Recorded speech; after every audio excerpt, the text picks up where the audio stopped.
Bank audit करने जाते हैं तो उसमें जो हाउसिंग लोन होते हैं, हाउसिंग लोन का ऑडिट कैसे करते हैं, ठीक है। तो हाउसिंग लोन का ऑडिट चाहे स्टेच हो या कनकरेंट ऑडिट हो, उसमें जब ऑडिट करने जाते हैं तो हाउसिंग लोन का ऑडिट करने के लिए हमें कौन कौन सी डॉक्यूमेंट्स चेक करने होते हैं उसके बारे में इस वीडियो में डिस्कस करेंगे। तो सबसे पहले हमें जिस पीरियड का ऑडिट करना है, चाहे वो कंकरेंट ऑडिट हो या स्टेच ऑडिट हो, जब हम जाते हैं तो जिस पीरियड में ऑडिट करना होता है उस पीरियड का हम लोग उस पीरियड में कितने number of housing loan open हुए हैं उसका एक रिपोर्ट जनरेट करवा लेते हैं कि इतने नंबर ऑफ, या खुद जनरेट करते हैं जिसका क्या है कि कमांड दिया हुआ है। अगर फिनाकल है तो ये कमांड अगर डालते हैं तो टोटल नंबर ऑफ अकाउंट पता चलेगा इतने अकाउंट है। उसमें से आप सेलेक्ट कर सकते हैं कि हाउसिंग लोन कौन सी है, हाउसिंग लोन सेलेक्ट करो। हाउसिंग लोन सेलेक्ट करने के बाद उसमें से चूज कर लो कि सैंपल बेस पे कि किसको करने। स्टेज ऑडिट में जाते हैं तो सैंपल बेस पे कर सकते हैं कि चूज कर सकते हैं कि कितने number of accounts, housing loans के टोटल नंबर ऑफ अकाउंट में से कितने नंबर ऑफ अकाउंट्स हमें चेक करने हैं, उतने अकाउंट्स चूज कर लो। उसके बाद अगर कंकरेंट ऑडिट करते हैं तो उसमें हमें टोटल 100% होता है, क्योंकि कंकरेंट ऑडिट में एक टाइप के इंटरनल ऑडिट ही हो गया तो इसमें 100% चेक करना होता है। बट स्टेज ऑडिट जब हम करने जाएंगे तो उसमें सैंपल बेस पे करते हैं, ठीक है। तो हमें एक सैंपल सिलेक्ट करना पड़ेगा, 5 अकाउंट, 6 अकाउंट या 10 अकाउंट की, इतने नंबर ऑफ अकाउंट्स का मुझे बस हाउसिंग लोन चेक करना है। उतने नंबर ऑफ अकाउंट्स का सबसे पहले उसका डॉक्यूमेंट्स मंगाना पड़ेगा। और उस डॉक्यूमेंट्स मंगाने के बाद डॉक्यूमेंट्स सबसे पहले हाउसिंग लोन का डॉक्यूमेंट्स मंगा लो। जिसका हाउसिंग लोन, जौन सी हाउसिंग लोन हमने सेलेक्ट किया है कि सैंपल बेस पे, उसका टोटल डॉक्यूमेंट्स मंगा लो। और डॉक्यूमेंट्स में से loan first document loan application document होगा। Loan application document and banks का एक डॉक्यूमेंट होता है जिसमें नेम ऑफ ब्रोवर होता है, अकाउंट नंबर, लोन अमाउंट कितना है, मार्जिन कितना मेंटेन किया है बैंक ने, आरओआई कितना है, ईएमआई के कैलकुलेशन चेक करना है, नंबर ऑफ इंस्टॉलमेंट कितना है, और नेट टेक होम उसमें लिखा होता है वो कितना है। ये सारे सिस्टम से एक तो हमें डॉक्यूमेंट में चेक करना है और डॉक्यूमेंट्स में से देखना है कि सेम चीज़ सिस्टम में इंटर है कि नहीं। अगर फिनाकल यूज़ कर रहा है तो फिनाकल में हमें जाके ओपन करके देखना पड़ेगा कि सेम चीज़ इंटर है कि नहीं। उसके लिए कम वेरियस टाइप ऑफ कमांड होते हैं, जो कमांड हम नेक्स्ट वीडियो में डिस्कस करेंगे, ठीक है। उसके बाद नीचे बहुत सारे डॉक्यूमेंट्स हैं, ये डॉक्यूमेंट्स हमें निकालने होते हैं उसमें से, फाइल में से, और वो डॉक्यूमेंट्स देखने होते हैं, चेक करने होते हैं प्रॉपरली कि प्रॉपरली साइन है कि नहीं, जो ब्रोअर है उसी का डॉक्यूमेंट्स है कि नहीं, उसके बाद में उसी का डॉक्यूमेंट्स है कि नहीं, और ये सारे डॉक्यूमेंट्स है ये प्रॉपरली उसमें अटैच है कि नहीं, ठीक है। उस सबसे पहले है सैंक्शन लेटर, हमें चेक करना होता है कि जो सैंक्शन लेटर है और सैंक्शन लेटर प्रॉपरली अटैच है कि नहीं और प्रॉपरली सही को। उस पर सिबिल रिपोर्ट चेक करना होता है, बोथ ब्रोअर एंड को ब्रोअर का सिबिल रिपोर्ट होते हैं, उस सिबिल रिपोर्ट को हमें चेक करना होता है, ठीक है। सिबिल रिपोर्ट चेक करने के बाद हमें चेक करना होता है कि ब्रोअर का प्रोफाइल का डॉक्यूमेंट्स भी उसमें अटैच होता है, ब्रोअर का प्रोफाइल डॉक्यूमेंट भी उसमें अटैच होता है, उसको चेक कर लेंगे।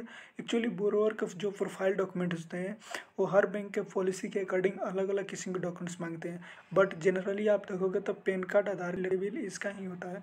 तो ब्रोअर हो या को ब्रोअर हो, उसका एक ब्रोअर प्रोफाइल होता है, वो डॉक्यूमेंट्स वगैरह निकाल कर उससे चेक कर लो कि है कि नहीं। उसके बाद प्री सैंक्शन इंस्पेक्शन रिपोर्ट एक होता है कि प्री सैंक्शन इंस्पेक्शन रिपोर्ट, यानी कि लोन सैंक्शन करने से पहले उसके बैंक के ऑफिसर जो जाते हैं फिजिकली विजिट करने जाते हैं जो हाउसिंग प्रॉपर्टी होता है उसको, और तो उसको देख लो कि प्रॉपर्ली वहाँ पे बैंक्स के जो ऑफिशियल है वो विजिट करने गए हैं कि नहीं, उसको चेक करना पड़ेगा। और उस चेक करने के बाद अगर ऑफिशियल प्रॉपरली विजिट करने गए हैं कि नहीं वो चेक करना पड़ेगा कि प्रॉपर उसका डॉक्यूमेंट्स है कि नहीं। उसके अलावा उसका प्रूफ भी चेक करना होता है। फॉर एग्जांपल वहाँ का पे ऑफिशियल गए होंगे तो फ़ोटो लिए होते हैं, वो फ़ोटो भी अटैच होता है, वो भी चेक करना है, ठीक है।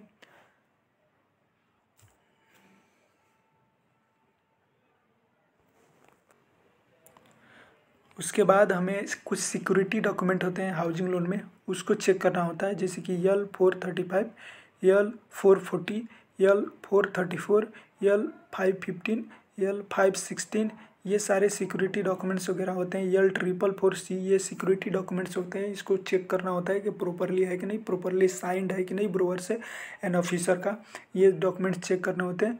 उसके बाद में जो MCLR एग्रीमेंट्स भी चेक करने होते हैं कि MCLR लगा हुआ है कि नहीं, प्रॉपरली साइन है कि नहीं, ये सारे उसमें रेट वगैरह कितना दिया हुआ है वो चेक करते हैं। जो L444C होता है इसका थोड़ा वो होता है, L444C ज़्यादा इम्पोर्टेंट डॉक्यूमेंट्स होते हैं, तो इसके लिए हमें L444C जो होता है बहुत इंपॉर्टेंट डॉक्यूमेंट होता है। तो L444C जब चेक करोगे तो इसको बहुत ध्यान से चेक करना होता है कि L444C प्रॉपरली साइन है कि नहीं, एक्सपायरी डेट कब दिया हुआ है उसके प्रॉपरली साइन है कि नहीं, उसके L444C प्रॉपरली साइन है कि नहीं, उसमें प्रॉपरली डेट वगैरह मेंशन है कि नहीं, और डॉक्यूमेंट एक्सपायर तो नहीं है। अगर डॉक्यूमेंट L444C एक्सपायर हो गया है तो रिन्यूअल है कि नहीं, रिन्यूड हो गया है कि नहीं, वो चेक करना होता है। उसके बाद में L517 एक एफिडेविट कम अंडरटेकिंग होता है, इसको चेक करना होता है। स्पेशल पावर ऑफ अटॉर्नी का एक डॉक्यूमेंट्स लगा होगा उसको चेक कर लो। उसके बाद में एग्रीमेंट टू सेल होता है, एक एग्रीमेंट जो प्रॉपर्टी हाउसिंग लोन के अगेंस्ट में हम लोन ले रहे हैं उसको सेल, वो जो परचेज कर रहा है, ब्रोअर जो परचेज कर रहा है और जो सेलर है उसके बीच में एग्रीमेंट टू सेल होता है, उसको चेक करना है कि प्रॉपरली एग्रीमेंट टू सेल है कि नहीं। उसके बाद ड्यू डिलीजेंस रिपोर्ट उसमें लगा होता है, ड्यू डिलीजेंस रिपोर्ट, और ये लॉयर्स वगैरह करते हैं या CA करता है, इस ड्यू डिलीजेंस लगा हुआ है कि नहीं इसका रिपोर्ट चेक करना होता है। उसके बाद जो प्रॉपर्टी है, जो प्रॉपर्टी जिसके अगेंस्ट में लोन हाउसिंग लोन दिया जा रहा है वो प्रॉपर्टी का प्रॉपरली वैल्यूएशन रिपोर्ट है कि नहीं, तो उसका वैल्यूअर्स का रिपोर्ट होना चाहिए, और वैल्यूअर्स का प्रॉपरली रिपोर्ट है कि नहीं, उसमें अमाउंट्स कितना दिया हुआ है वैल्यूएशन का अमाउंट, और वैल्यूएशन का सेम अमाउंट और वेरियस टाइप ऑफ डॉक्यूमेंट्स में डाला हुआ है कि नहीं, और उसके बाद देखते हैं कि कितना मार्जिन मेंटेन है और उसके बाद लोन अमाउंट देते हैं। ठीक है, तो इतना होता है। उसके बाद में टाइटल सर्च एक रिपोर्ट होता है, टाइटल सर्च रिपोर्ट लगा हुआ है कि नहीं, ये भी लॉयर का ही रिपोर्ट वगैरह होता है, तो देख लेना चाहिए कि टाइटल सर्च रिपोर्ट है कि नहीं लगा। उसके बाद में ट्रांसफरर डिटेल होता है, वो ट्रांसफरर जो प्रॉपर्टी ट्रांसफ़र कर रहा है उसका डिटेल होता है, वो चेक करना चाहिए कि प्रॉपरली ट्रांसफरर का डिटेल है कि नहीं। उसके बाद सेल डीड होना चाहिए, जो प्रॉपर्टी सेल कर रहा है एक बायर एक जो ब्रोअर है वो परचेज कर रहा है, ठीक है, तो उनके बीच में प्रॉपरली सेल डीड है कि नहीं। उसके बाद जो प्रॉपर्टी हाउसिंग लोन है, तो जो प्रॉपर्टी है वो प्रॉपर्टी का प्रॉपर इंश्योरेंस है कि नहीं वो चेक करना होता है, एंड इंश्योरेंस है कि नहीं वो चेक करना। उसके बाद इक्विटेबल मोर्गेज चेक कर लेते हैं कि है कि नहीं। उसके बाद एक सरसई रिपोर्ट होता है, ठीक है, तो सरसई रिपोर्ट है कि नहीं ये चेक करने होते हैं, और सरसई का एक नंबर होता है, और सरसई का नंबर है कि नहीं उसको चेक करते हैं। उसके बाद एक होता है, उसके बाद पोस्ट सैंक्शन इंस्पेक्शन रिपोर्ट, यानी लोन सैंक्शन होने के बाद नंबर ऑफ टाइम, कितने टाइम के इंटरवल में